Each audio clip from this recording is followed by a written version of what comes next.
Have you been formally accused of misconduct while serving as a federal officer of the United States and need to prove your innocence? Well, much like the presidents of the past, you should use Squarespace. Whether you're looking to start a business or create an online portfolio, Squarespace is the right platform for you. Stay tuned until the end of the video for an exclusive offer from Squarespace just for fans of the Armchair Historian.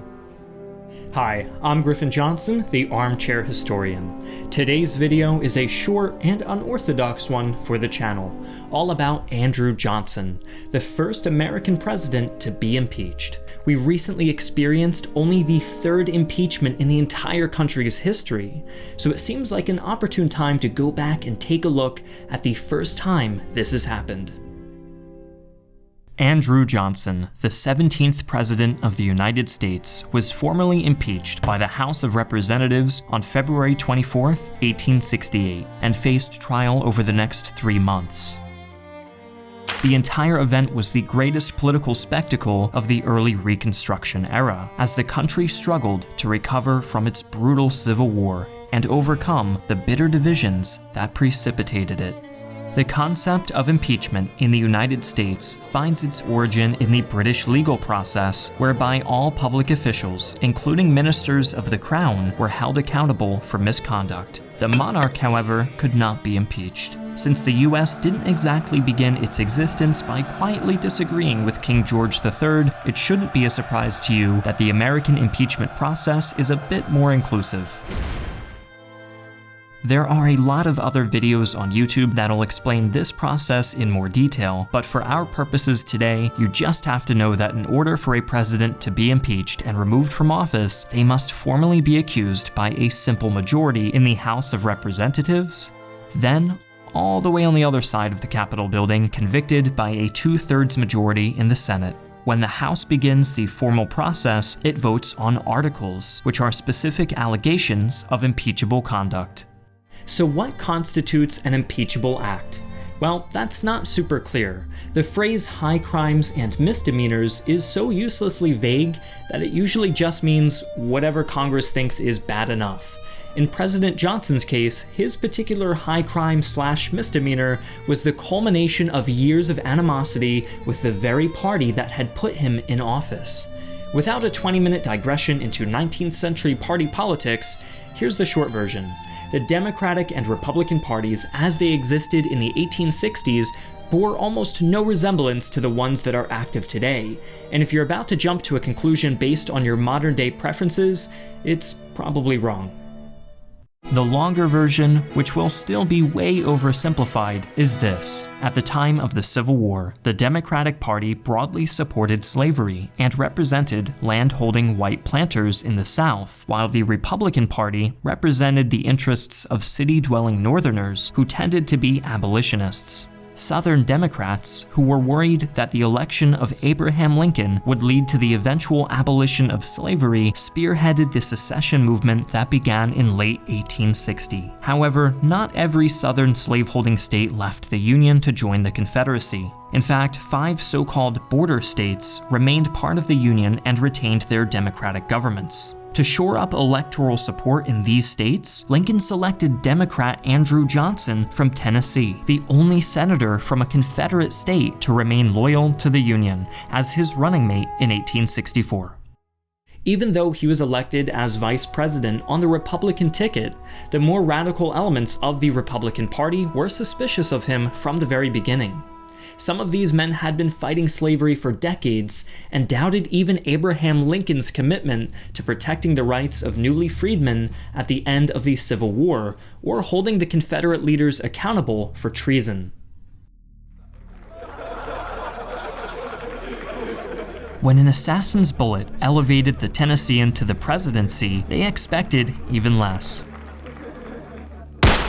Even so, the radical Republicans counted a number of cabinet secretaries among their political allies, notably Secretary of War Edwin Stanton. He had served Lincoln as the civilian head of military affairs throughout the Civil War and supported a much harsher vision of Reconstruction than either president. Considering that much of the South was now divided into military occupation districts administered by the War Department, Stanton essentially governed half the country. The combative secretary, now perhaps the second most powerful man in the country, was low-hanging fruit for a new president trying to consolidate his authority and protect his fellow Southerners from punitive measures.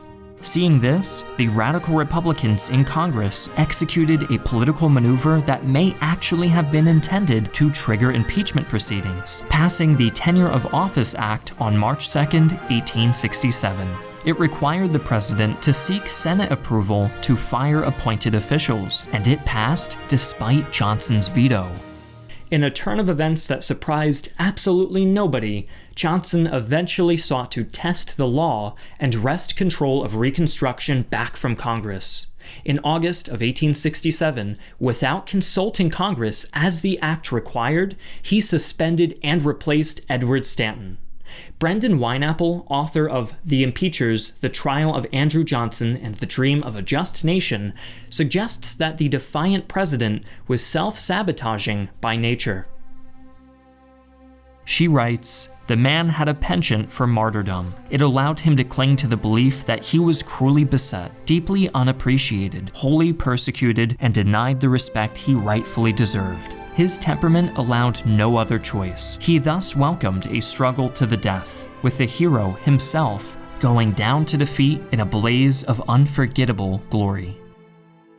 It is equally unsurprising that his enemies immediately reacted to his move. Now that Johnson had openly challenged the Tenure of Office Act, the House reinstated Stanton in January 1868 and moved forward with impeachment. Enraged by the audacity of the House, Johnson fired Stanton once again and replaced him with Major General Lorenzo Thomas, a longtime foe of Stanton. Not to be outdone, Stanton had Thomas arrested for illegally seizing his office. On February 24th, the House voted 124 to 17 to impeach Johnson and establish a committee to draft the articles of impeachment. The 11 articles mostly stemmed from the dismissal of Stanton and the subsequent illegal use of War Department funds and personnel. The next week was spent approving rules of procedure for the trial, which convened on March 5th with Salmon P. Chase, the Chief of Justice of the Supreme Court, presiding. The process stretched on for 2 months, during which the radical Republicans worked to convince their colleagues that Andrew Johnson had not only violated the Tenure of Office Act, but also conspired to keep the planter aristocracy in power over the new freedmen of the South. Johnson's defense team argued that the law didn't even apply in this case. The U.S. Senate's official history recounts their argument that, since Stanton had been appointed by Lincoln, Johnson was not obligated to continue his service. Even if the senators accepted the act as constitutional, the defense team insisted, Johnson could not be impeached for a mistaken interpretation of the law. Furthermore, they claimed that Johnson's intent was to test the constitutionality of the act before the Supreme Court, which he had the right to do. The president's defense team was a 19th century legal dream team, featuring Attorney General Henry Stanberry, who had resigned his position to work on the case, and former Supreme Court Justice Benjamin Curtis. At the advice of his counsel, the bombastic president did not appear, relying in part on the prestige of his advocates. Ironically, another asset for the president was the very man positioned to replace him. Since the vice presidency was still vacant, Benjamin Wade, the president pro tempore of the Senate, was next in line of succession. One of the most outspoken radicals, he advocated for such harsh Reconstruction terms that he angered the party's moderate wing. The possibility that Wade might be president if Johnson was removed may have been a powerful incentive for certain Republican senators to vote for acquittal.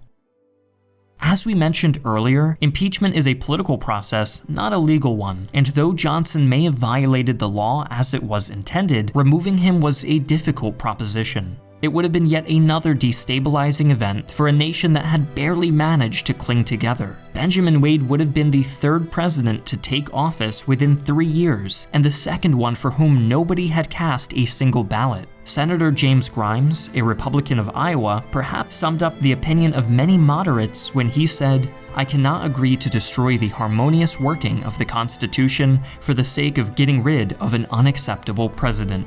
On May 16, 1868, after 2 months of arguments and weeks of deliberation, the Senate voted 35-19 to convict Johnson on the first charge, 1 vote short of the 2/3 necessary to remove Johnson from office. On May 26th, the Senate voted to impeach Johnson on Articles 2 and 3, but once again, the vote tallies were the same.